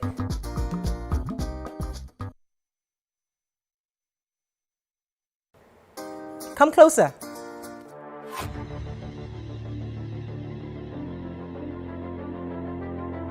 At TVC Communications, we're all about our audience. Millions of viewers, listeners, and readers every day all around Nigeria. Our 2 TV stations are among the most watched in Nigeria. TVC News is our award-winning 24-hour national and international news channel headquartered here in Lagos, broadcasting live from our custom-built state-of-the-art news headquarters. TVC, the top-rated family entertainment channel, is the place for fun, music, and information. With our breakfast show, Wake Up Nigeria, the all-female chat show, Your View, the best soaps and dramas from Nolly, Bali, and Hollywood, music and entertainment blast, courtesy E-Splash, and of course, award-winning news and current affairs. It is all here. With news bureau and studios around the country and the ability to go live anywhere, anytime, we are first for breaking news in Nigeria. Awarded the NMMA TV Station of the Year, TVC News is the station of choice for news that is first, accurate, balanced, and reliable every time. TVC and TVC News watched by over 4.5 million people in Nigeria every day on terrestrial, DTH, DTT, OTT, and available to viewers in the UK on Sky TV. Watch all of our world-class programs on TV, online, and on our app. TVC and TVC News, the best entertainment and news for Nigeria on TV and online. And when you can't watch us, listen to us. 102.3 Max FM Lagos and 90.9 Max FM Abuja are now ranked among the most listened to radio stations in Nigeria. Now, with over 1.5 million listeners every day, we're the people's favorite radio station.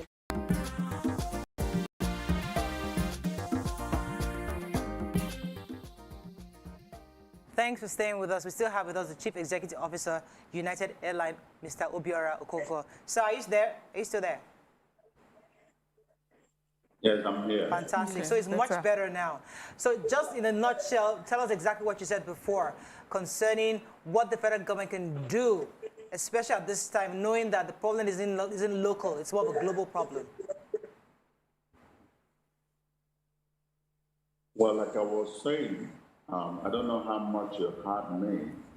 The airline operators of Nigeria did not issue no threats to the government or anybody, but we are just trying to bring to the public notice and to the government the situation we have found ourselves now due to the global energy crisis.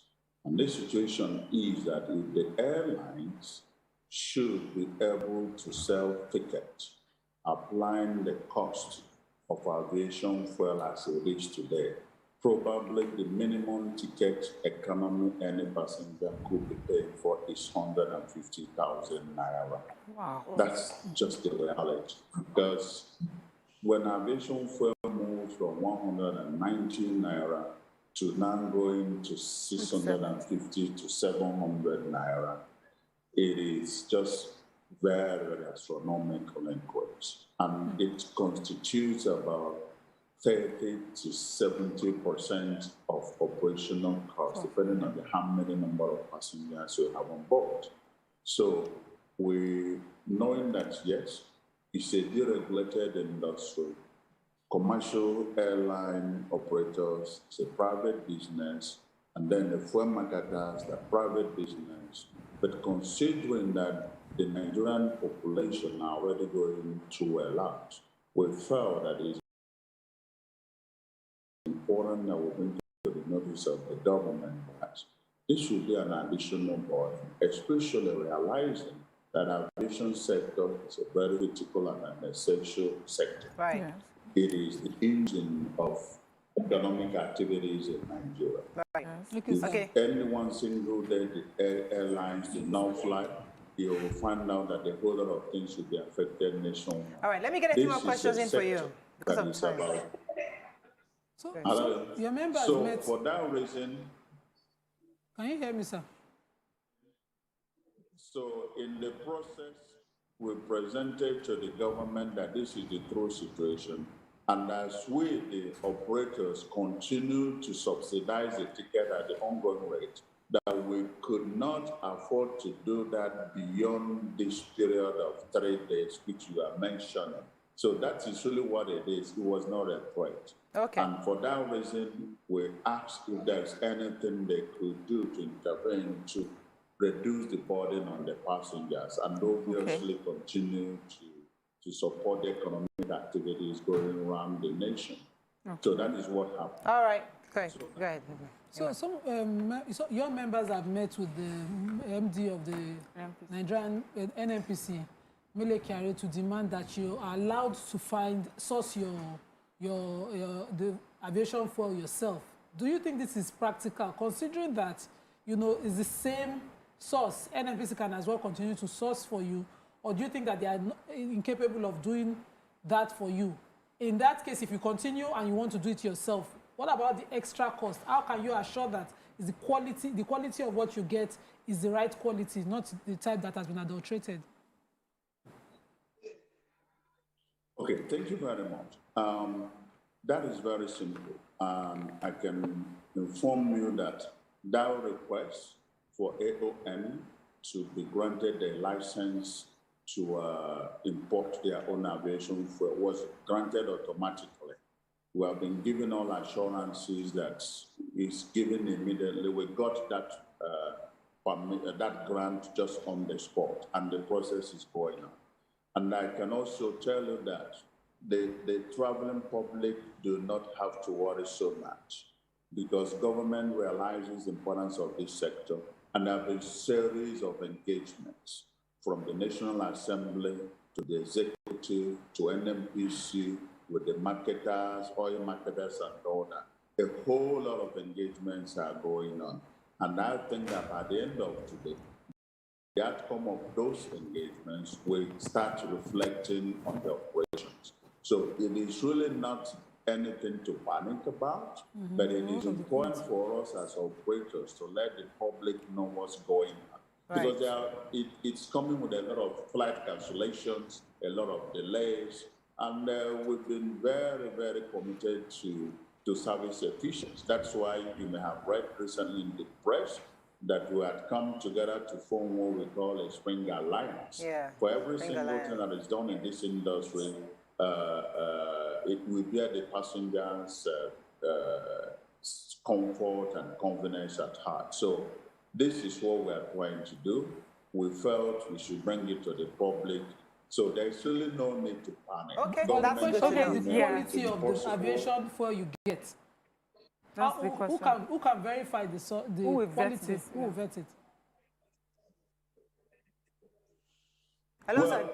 Come again, I didn't get that question. We're trying to avoid adulterated products. If you are sourcing your aviation fuel yourself, who will vet it and ensure that you get the right quality? No. It will be subjected to the regulations, and I think that that should not be a problem. As a matter of fact, we the operators, should be more careful with the source of our fuel, because if you make any mistake and any of your engine is affected, you're talking about a minimum of $4 million for one engine. If it's two at a time, you put it at $10 million. So we think that the market source is very clear, and we will not have any doubt that we know where to get it, and we know how to ensure that the quality is correct. There are international standards and parameters that must have to be followed. And obviously, the regulatory agency in Nigeria is still there. to ensure that anything that comes in the standard. So we don't have any problem about that. But don't forget also, for the records, it's not only NMPC that imports this aviation fuel. It is deregulated, and there are a whole lot of other private importers who import directly. So it is really not like we're competing with NMPC.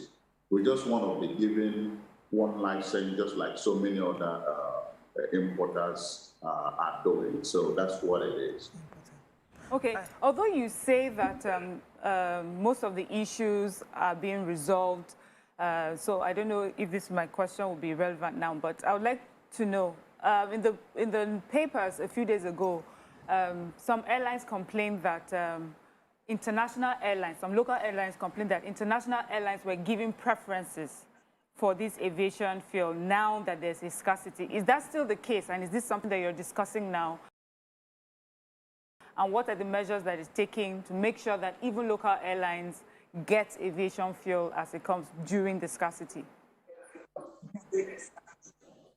Well, yes. I can assure you that NMPC had intervened directly, and they have promised to mop up and make available a couple of millions of liters of aviation fuel daily for operators. I just had a call a few minutes ago informing us that all is set for it, and that probably we'll start assessing it any minute from now as an interim measure for the next 30 days. That will be special allocation with special rate, while other meetings and discussions are going on at different levels, from the presidency to the Minister of Aviation to the National Assembly. Right. We're very happy. All the airline CEOs are in town in Abuja now. Like yesterday, we had 4 meetings. Today, we're having another 5 meetings. I think this is the way to go. We're happy with the quick response of the government. And I think that when all these agreements and understanding are done, probably both the foreign airlines and the local operators will have enough inventory while we look at the long-term solution to it. So the bottom line is that we're very happy with the response, because all airline operators and investors, we are responsible citizens. We are very, very patriotic. And we felt that the best way is to engage all the stakeholders in the industry and the sector to find a lasting solution. That's what we're doing. So we have to wrap up now, sir. I want to be sure that our viewers, get the crux of what you're saying. So what you're saying so far is that this issue with the aviation fuel scarcity is under control. The government has intervened, and the people therefore should have access to travel. I mean, right now there was a bit of delay here and there. Based on your Spring Alliance, if you get to the airport and your flight is delayed, there's a possibility you catch another flight of amongst the alliance, the airlines within the alliance. You can catch somebody else's flight. And secondly, the cost of flights, we know it has increased. Will it come back down to normal once these meetings are done and we have the fuel back to normal? When things go up in Nigeria, it doesn't usually come back down. So will it come back to the normal price people are used to? Could you just clarify before we wrap up? Well, for the records, the latest base price was raised at when aviation fuel was 380 naira. 380 naira. So if you have to calculate the base price of economy ticket for one-hour flight today in Nigeria, you should be talking about over 100,000 naira. So don't forget that it's not only aviation fuel that is a factor. We're still dealing with foreign exchange issue. So it's until that is resolved, and probably, who knows, in the international market, the oil price might still come down because it moved from 60, 70 to 130 for the last 2 days. It might come down a little bit. So all these things will eventually determine the final cost of ticket. But as of travel, surely you can comfortably travel for this weekend. And like you rightly asked, if you get to the airport, within this alliance the companies will be able to come together and find a solution if there are delays. The airlines obviously are expected to reduce probably their flight schedules, but working together will still meet the passengers' demand. But there is nothing to worry about. The intervention of government is very rapid, it's very prompt, and it's very apt. Good to know. We know. are hoping that the results will be felt in the nearest possible time, which I think by the end of the day. So the good thing is that government has shown a listening ear. Fantastic. All the stakeholders have been brought to the table. This is the first time in the industry you see this happening. So I give very great credit to leaders of AON who are directing this process. Fantastic. All right, so we're happy to know that. Thank you very much, sir. Thank you very much for giving us that updates concerning the airline. So there you have it. Things are under control, and hopefully, doesn't mean you won't pay premium, because they're obviously getting the fuel premium for now. So if you have to travel, yes, but at least you will travel. This is the most important thing. Let's go on a break. When we come back, we'll go to the last topic of the day. Stay with us. We'll be right back.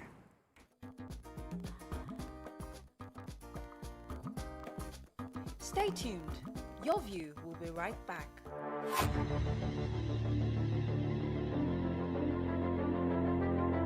At TVC Communications, we're all about our audience. Millions of viewers, listeners, and readers every day all around Nigeria. Our 2 TV stations are among the most watched in Nigeria. TVC News is our award-winning 24-hour national and international news channel headquartered here in Lagos, broadcasting live from our custom-built state-of-the-art news headquarters. TVC, the top-rated family entertainment channel, is the place for fun, music, and information. With our breakfast show, Wake Up Nigeria, the all-female chat show, Your View, the best soaps and dramas from Nolly, Bolly, and Hollywood, music and entertainment blast, courtesy E-Splash, and of course, award-winning news and current affairs. It is all here. With news bureau and studios around the country and the ability to go live anywhere, anytime, we are first for breaking news in Nigeria.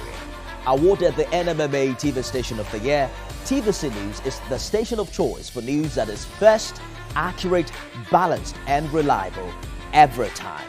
TVC and TVC News watched by over 4.5 million people in Nigeria every day on terrestrial, DTH, DTT, OTT, and available to viewers in the UK on Sky TV. Watch all of our world-class programs on TV, online, and on our app. TVC and TVC News, the best entertainment and news for Nigeria on TV and online. And when you can't watch us, listen to us. 102.3 Max FM Lagos and 90.9 Max FM Abuja are now ranked among the most listened to radio stations in Nigeria. Now, with over 1.5 million listeners every day, we're the people's favorite radio station.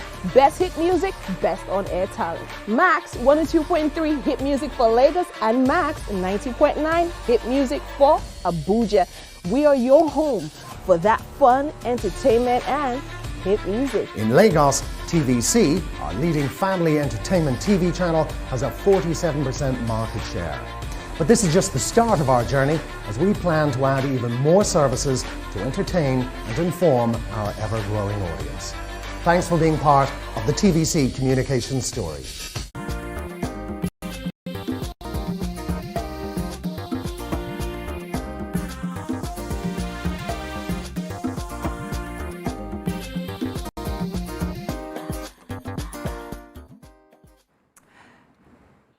Thanks for staying with us. So recently, there was a video that went viral about a pastor, a man of God, a general overseer, I read, who was arrested at the airport and was en route to Kenya.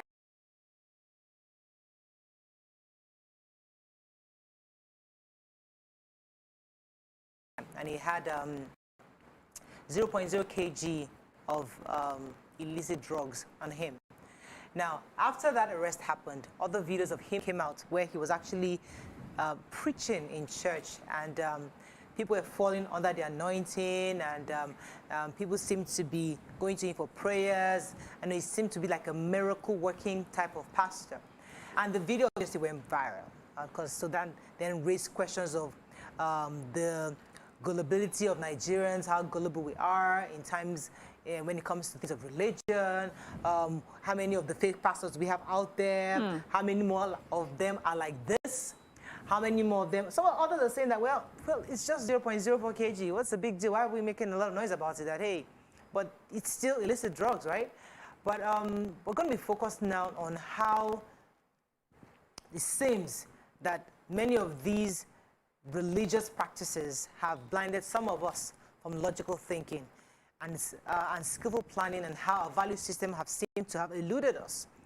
So joining us on the show to discuss this is an oil and gas executive, entrepreneur, pastor, and founder of the youth empowerment platform CrossPoint Innovate. Is Mr.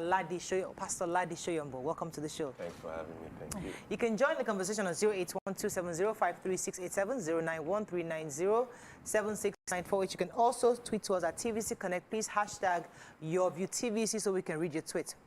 All right, so this video came out, and obviously many people were laughing, and those who were already anti-religion took this as an opportunity to condemn the church, which many of us weren't really happy about. I would say I wasn't happy about. But the truth is, there are many people who are gullible. There are many people who go seeking for help within some of these places called churches. But many of them obviously are not there because of God. They are there for what they need. Yes. So how do we begin to change the tide? Because I, for one, Murayo Afolabi Brown, I have fallen under the anointing. I have. It's not fake. Me, Murayo. I don't know about anybody else. That's right. I have. I felt light. I felt heaviness. I mean, in my head I was light, but I felt a presence around me, and I found myself on the floor. So yes, I have fallen. And you can fall for me. You can then clarify for us if it's true. But when you see these kind of things, you now start wondering, how do we therefore draw the line between real and fake going forward? Right, so I believe strongly the primary way God changes our lives is by changing our mind. So, you know, a lot of times when you have a revival, as Christians say, you know, revival, you are revived with a change in your emotions, without a change in your mindset. So it's okay you fall down. So, but when you fall down, have you changed your mindset? Has your perspective changed? Do you have a different view? Because I believe that, you know, when we change belief systems, or when our belief systems are right, then we can effect proper change within our society. So yes, I think the balance from a perspective of, okay, I fall under the anointing, I have spiritual experiences. After that, you know, what next? You know, when I get up from that anointing, right? Do I have a different view concerning my problem? Do I have a different view concerning how I go about my business? Do I have a different idea to solve certain challenges that I see? So I believe that should be something paramount for us. Okay, because we are also talking about this pastor who seemed to be powerful in church and yet a sinner and a lawbreaker. That's right. And many times when men of God, pastors, are caught in a sin or a crime, a lot of people will say separate his anointing from his sin or separate it from his crime, or it should not stop you from believing in him or going to his church because he's two different things. He's also a pastor as well as human. That's right. And now the question is it common sense, therefore, and being a good Christian, is it common sense to still go to someone like that, or would it be better sense to disassociate yourself from a pastor like that and look for someone who is, you know, who represents God on properly? all I mean, one of the things Jesus and in the Bible it says, by their fruits you shall know them, right? And there is the works of righteousness. So in a way, I know people say separated, but at the same time, we have to, it says, by this shall men know you are my disciples, right? Fruit. So there are fruits that we need to see. Then also, I think I still need to go back to the teachings, because our religious spaces is where most times the mindset of people are framed. their thinking patterns, their belief systems. And we don't just attract what we like, we attract who we are. And who we are is the sum total of those belief systems. So if every time you go to church, you know, the kinds of teachings you hear maybe drive you into covetousness, then it's very easy to see that, you know, this kind of person is out of line. Because in his teachings, his mindset will be revealed. You have gotten us to where, okay, Yeah, you want to go ahead, to where we are going. So this man in the video said he was carrying what he wanted to consume. That was his defense to the NDLEA. Okay. He said he was going to eat for his personal use. That was what he was saying. Yes.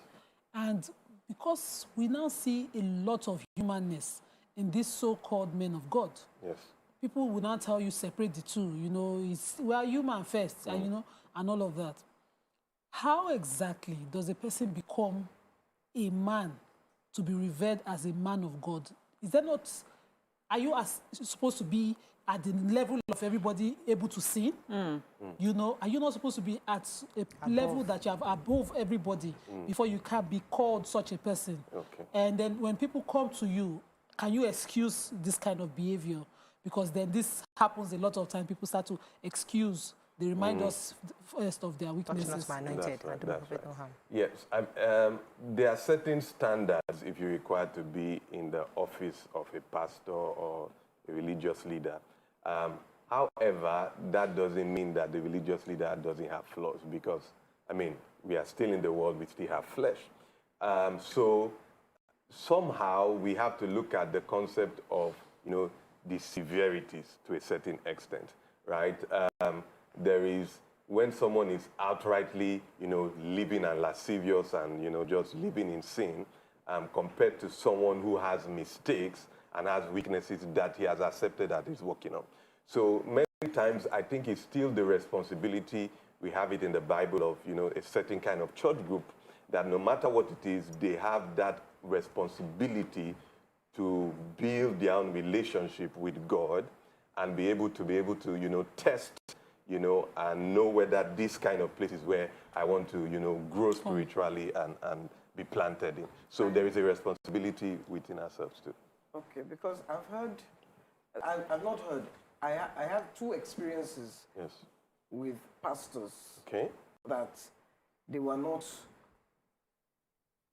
I don't know. Their lifestyle. You couldn't even tell by their lifestyle because they pretended. You don't know that they're like that. First of all, there was a pastor in Abuja that came and collected shrine boys, paid all of them 10,000 to come to his church in Abuja, took them by transport and promised, what he did was promise to pay their transport back to Lagos. Yeah. But they should go there. Now what we are seeing this pastor doing, telling them, okay, when I touch you, you fall down. So, and when those ones got there, they fell down well. They are... They showed like what we are seeing here. Now, nobody is going to know that this had transpired. We only heard because he didn't pay their transport back. So they came back to Lagos complaining, and they were very bitter. Some people had accidents and everything on the way back. So they were very bitter. That was one. There was another one that worked with my father. He was a pastor. His father-in-law owned a church in Benin. He left the church to come to my father, but left my father to go back to the church. I think when my father didn't pay him, he went back to the church.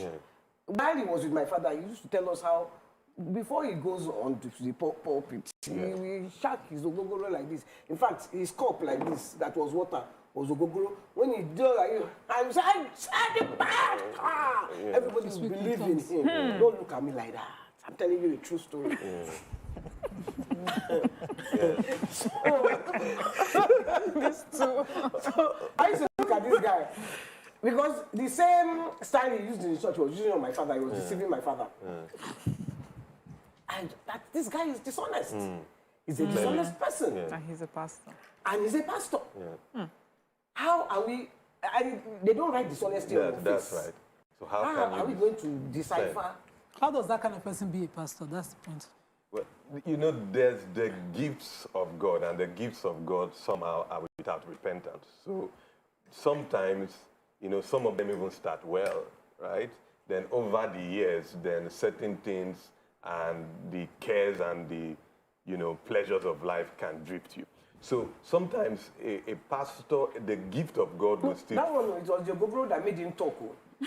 It was your Google that made him talk. It wasn't that he was falling by the wayside. It was that was helping his whole sermon. Yeah, obviously, there are people that outrightly from the onset, they never knew God, right? They just came into the whole thing with a different motive, right?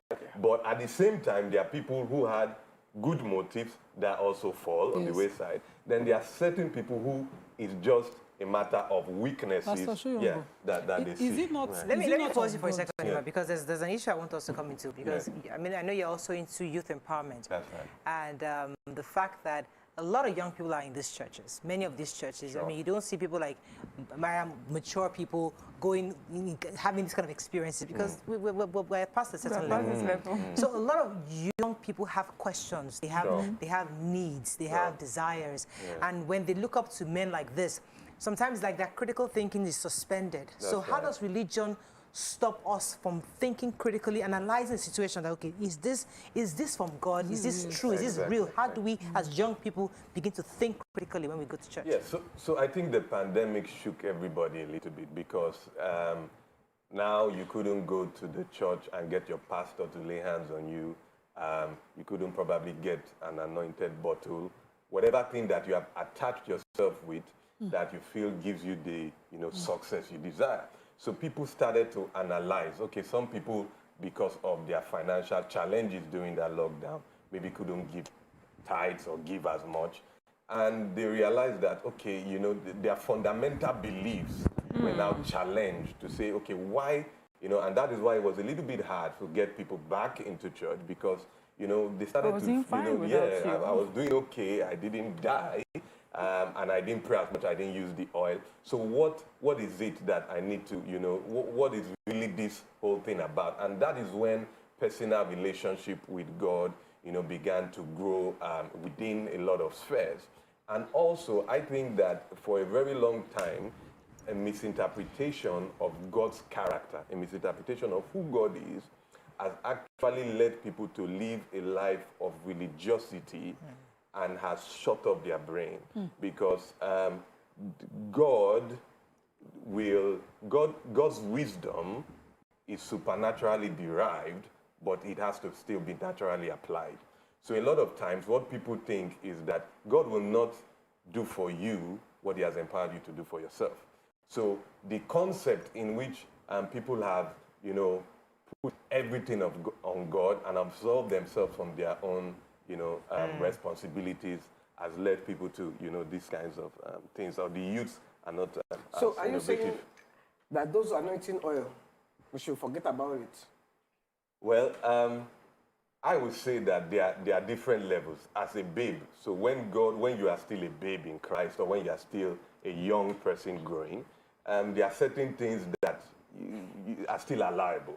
But as you begin to grow and mature, you don't put your trust in things, right? You put your trust in God. So you don't have to lean on those things because, in certain situations where you forget your oil or you forget, how do you now address your certain situations? Because you believe you have the wisdom and you have the authority and you can make yourself born. You answered me well. Thank you. All right, let me take this call. Now come to Nima. Good morning, are you there? Hello, you're live, Peter. Trust in the system. And this is an example. So we did not try and get emotional when we are their members of something. What is that? Is that? And we should be taking as that. Thank you.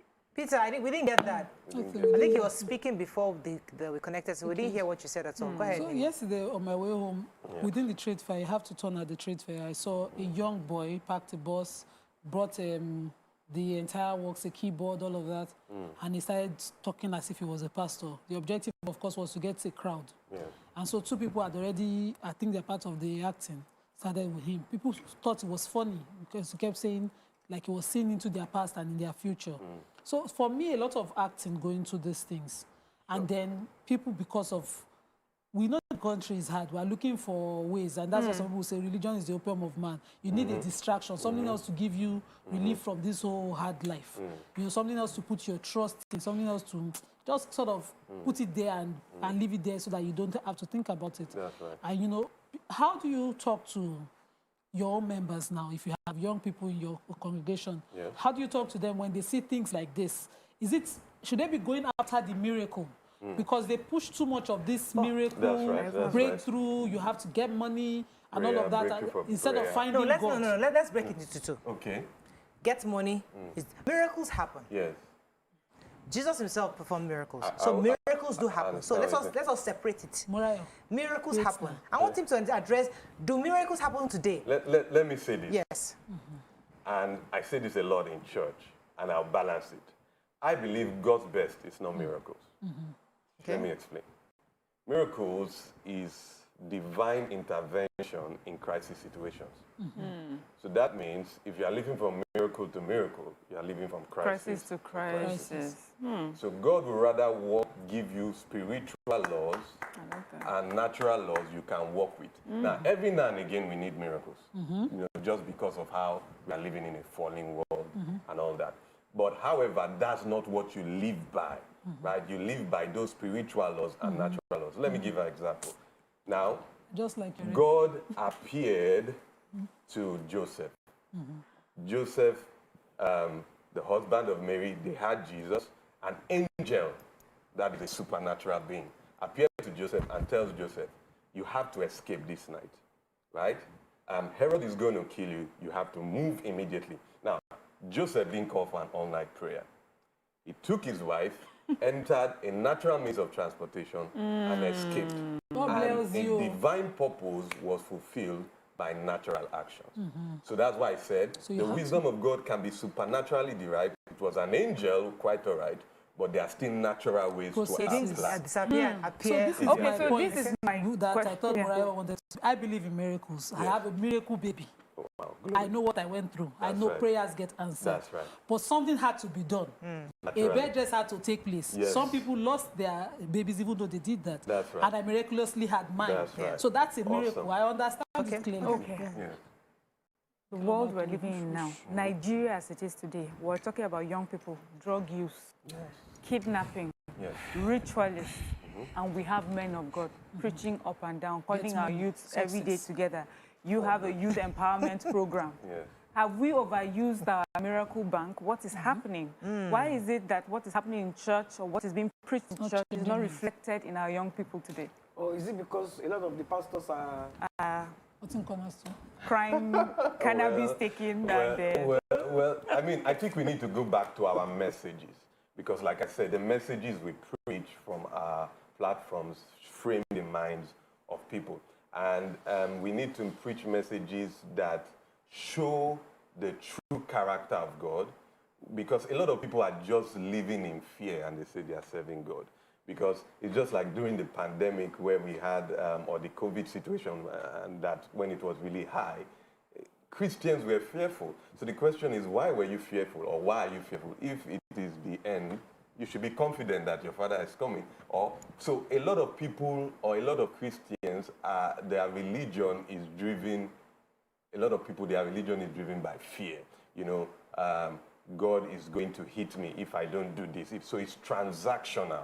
But the more you begin to understand the concept of relationship and the concept of union, then it's easy for you to go about your business with confidence, because there are two people. One is fearful, the other doesn't even know, you know, about God or whatever, and is not living a fearful life. They are going for an interview. Since we have so many churches, why are young people... But that's the question. Why the real gospel is the Bible says the same yesterday, today, and forever. Doesn't change. But the real gospel is not palatable today. People like to listen to those nicely, you know, dressed up messages. You know, you can do it, you can make it happen. You know, this love, these are what young people want to hear, because they want to believe that, listen, they don't have to go through the hard times. You know, God is a miracle working God.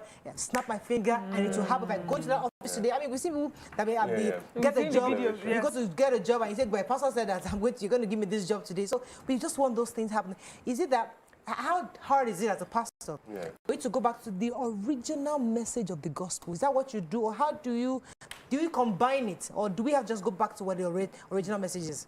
Well, what's the original message, please? I think that good news. To different people, they have different messages. Concept of the message. But I mean, the gospel of Christ remains the gospel of Christ, and I believe strongly that God revealed Himself in Christ, and if you focus on that and not, absolve yourself from certain responsibilities, like challenges come to everybody, right? There will be challenges. God is not that person you meet and just all of a sudden all your challenges go away, right? Pastor, what would you say Yes. that pastors are preaching today that's making our This young salvation that they are preaching. Is it success Get rich, preaching? get Is it money, yes, money that is making the young people think that there It's has to be salvation. another way apart from hard work and dedication and Take being your car. resilient that Take gets your them house. success. I think critically as a pastor, I do not like the multiplication, sow seed, and everything will be all right gospel. Okay. Right?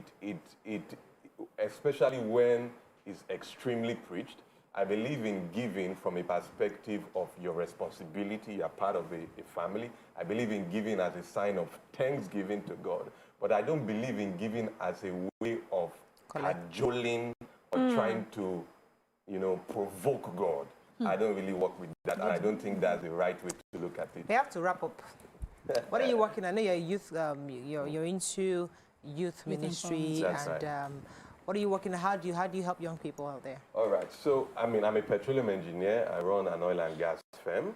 At the same time, I'm a pastor. So, and you don't do it by miracle, though? No, I have a BSc and MSc in petroleum engineering, and I have to study to get things done, right?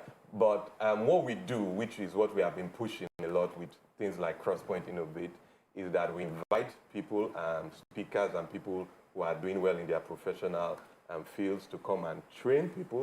And we also do give out grants based on people pitching their ideas, and we give out grants to people so that they can, fulfill those dreams and ideas they have based on, their plans and their visions. Yeah. Okay. Fantastic. Any messages? I'm happy to have met you. Do you have people who have gone through this training program and you have seen a change in their lives? What have they gone on to do? Well, I think the first, I myself am a testimony of that, because I had a mind shift, and before I felt God will solve all my problems, I had a balance, and I've been the progenitor of that. So many pastors in my church and pastors around us are people who are youth and have applied these things and are bringing out the best in their life. And we also have other people who do that. How did you graduate to pastor? Well, I've still not graduated fully, so... I think what you mean, how did you become a pastor? How did I become a pastor? It's been, I was a fellowship pastor while in Ghana, right? So that is when I became a pastor. Then we now established... Were you divinely called, or you just decided? Were you a good boy all through and then you became a pastor, or were you a bad boy that was called? That sort of... Okay, that kind of thing. Well, unfortunately for me, I've never been too bad, right? I've just had that simple life. But that, passion for God really came more in school when I had a challenge. So it drew me to God, basically. And from there, it's been... So God truly call you, not the people who say... All right, that is all we can take for the show. I hope you learned a few things as we have. Have a great day. Why can you stop looking at me like that now? How am I looking at you? This too. Beauty are afraid. Stop looking at me. Yeah, one look that looking, I don't understand. Awesome. You give it this day, Mikey. This is your before you die, you will give your life to Christ. This I have promised you that one. That one I have promised. I don't even know where I am. You and I will enter heaven together. I think you have followed that pastor to be high. We'll see you tomorrow. Have a great day. Bye for now.